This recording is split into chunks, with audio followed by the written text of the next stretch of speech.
مونږه په دهشتګردۍ کې مونږه قربانۍ ورکړې مونږه د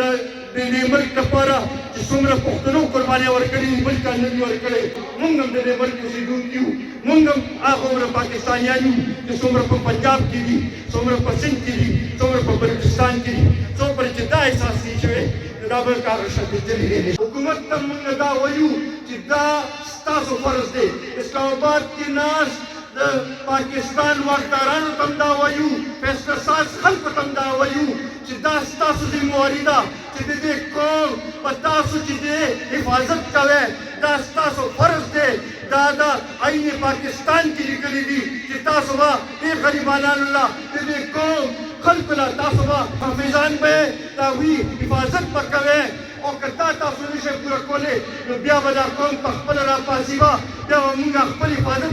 په خپله به کوو به دا خپل خور حفاظت به بیا مونږ په خپله کوو به نن د دې ضرورت دی تاسو وکتل چې په سوات کې هغه خلک راپاڅېدل حالات بهتر شو نن مونږ دا خوره دا تقاضا کوي مونږ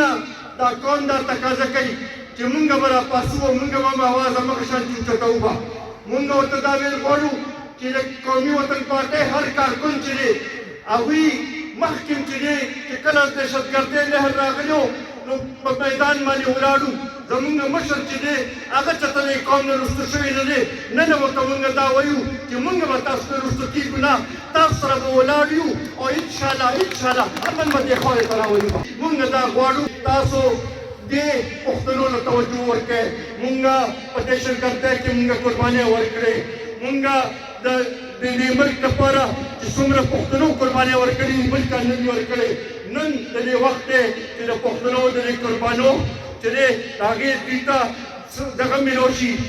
واپس دغه میلو شي چې دوی چې دی دا وکړي چې او مونږ هم د دې ملک اوسېدونکي یو مونږ هم هغه عمره پاکستانیان یو چې څومره په پنجاب کې دي څومره په سند کې دي څومره په بلوچستان کې دي څومره چې دا احساس دي شوی دا بل کار شدیدلی دی اوس پښتانه دا وایي چې مونږ نور دې ته تیار نه یو مونږ وینه دې توی شي مونږ دې ته نور تیار نه یو چې بې ګناه د خپل مشرانو د خپل ځوانانو د خپل ورونو جنازې وزتې کړو مونږ دې ته تیار نه یو چې زمونږ میندې خویندې چې دی هغه دې نورې غونډې کونډې شي مونږ دې ته تیار نه یو چې زمونږ بچي چې دي هغه دې یتیمانان شي مونږ دې ته تیار نه یو چې زمونږ په خاوره باندې دا اور دې همداسې لګېدلي وي نن پښتانه چې دی هغه دا وایي چې مونږ به راپاڅو مونږ به دا اواز به اوچتوو چې مونږ په خپل خاوره باندې امن غواړو او مونږ به دا امن حاصلوو د اسلام آباد کې ناست خلکو ته هم دا وایو چې مونږ امن غواړو امن پسند خلک یو مونږ په خپل خاوره باندې امن غواړو دې حکومتونو ته هم دا وایو چې تاسو راپاڅئ او دې مسلې طرف ته توجه ورکړئ دا ټولو کې اهم مسله ده د دې قوم او د دې وخت دا ضرورت دی چې دې مسلې طرف ته توجه ورکړئ چې د APS واقع شوې وه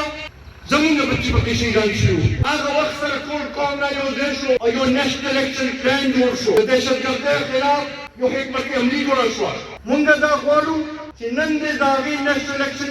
پلان یو ځل بیا جایزه واخیستلی شي دا دې وکتلی شي چې په هغې باندې څومره عمل شوی دی په هغې باندې عمل ضروري دی سره ورسره د دې جایزه هم دې واخیستلی شي که هغې کې څه کمې وي چې هغه کمې پوره کړی شي ورسره زمونږ د پولیس وروڼه چې کوم زمونږ محافظ دي چې چا خپل